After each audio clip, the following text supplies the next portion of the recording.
That right there, that's 1 1/4 inch pipe thread. So I've done already took the cape chisel to it, as you can see there, on both sides. And I'll show you something. Not to be confused you in that last video when I was over here hammering on something. Not to mislead you and cause a crack or anything, but cape chisels should be looked up if you're going to use one, and do it correctly, because it can damage your parts. And this is actually a true cape chisel of this shape, because what differentiates it being that to where it's ground, but it's thicker at the cutting edge than it is along the blade here, the shank, I guess, or whatever they call that. And that way it don't expand.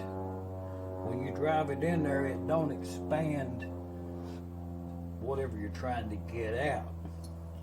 And you see, I use this a lot because I've used it and learned how to use it.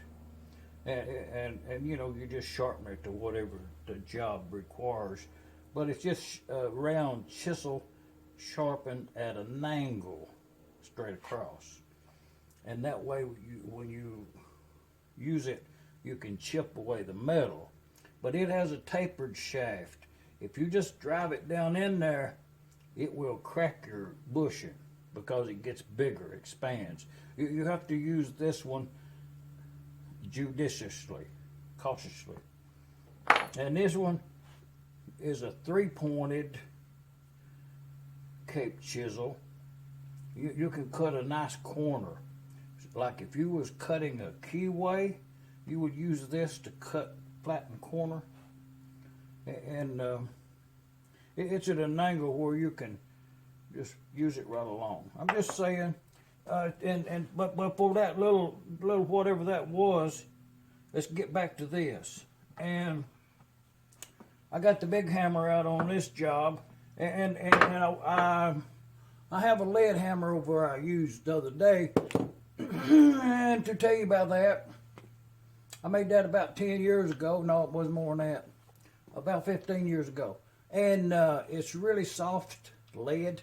If you're beating on cast iron, if you use that lead hammer, it's really soft. It absorbs the blow and don't shock the cast iron and cause a crack. To this. And I've done already cut it, and I done already pounded it with this lima tool and broke it loose, but this is what we are up to now.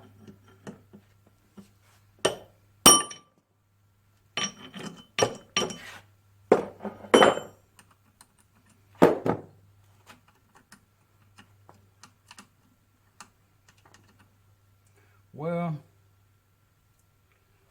see, I need to knock that other side loose over there. And it came right loose.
So yeah, I'd say that was a success. We'll look at them threads right there. Now let's move the camera over here and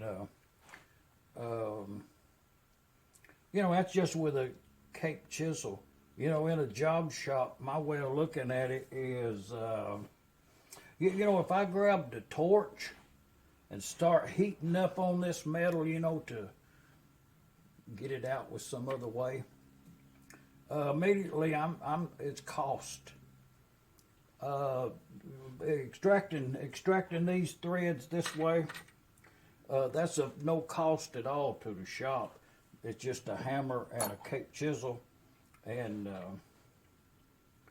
so no materials, you know, Cape chisel in a box waiting on the next one, you know, and I have several on queue. The reasoning, most comments will say take a saw and saw it down in there. Well, it you know, I'd done be have it out of there time you get the saw found. So all I'm gonna say about that.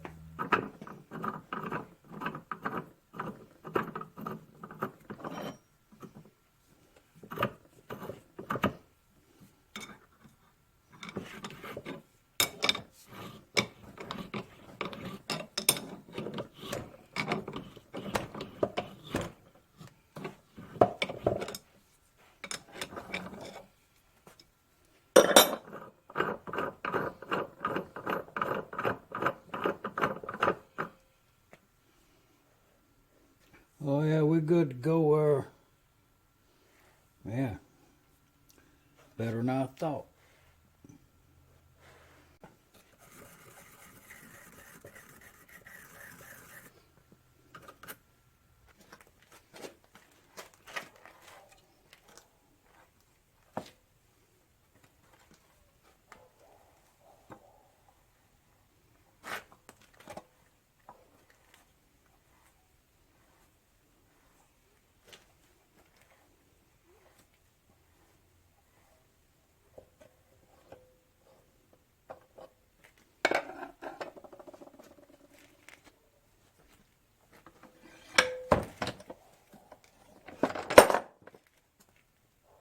Yeah, we'll clean that up on that there belt sander over there, you know.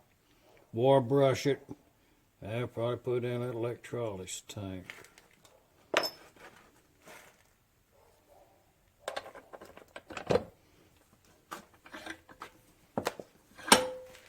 But we'll do all of the bolts, you know, 90% of the bolts on that engine to have the threads run on them. Oh. Just to clean up.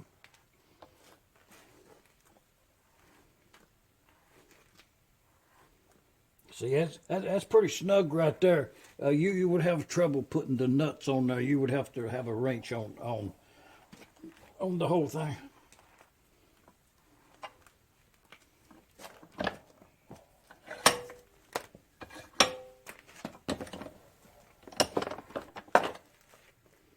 Oh yeah.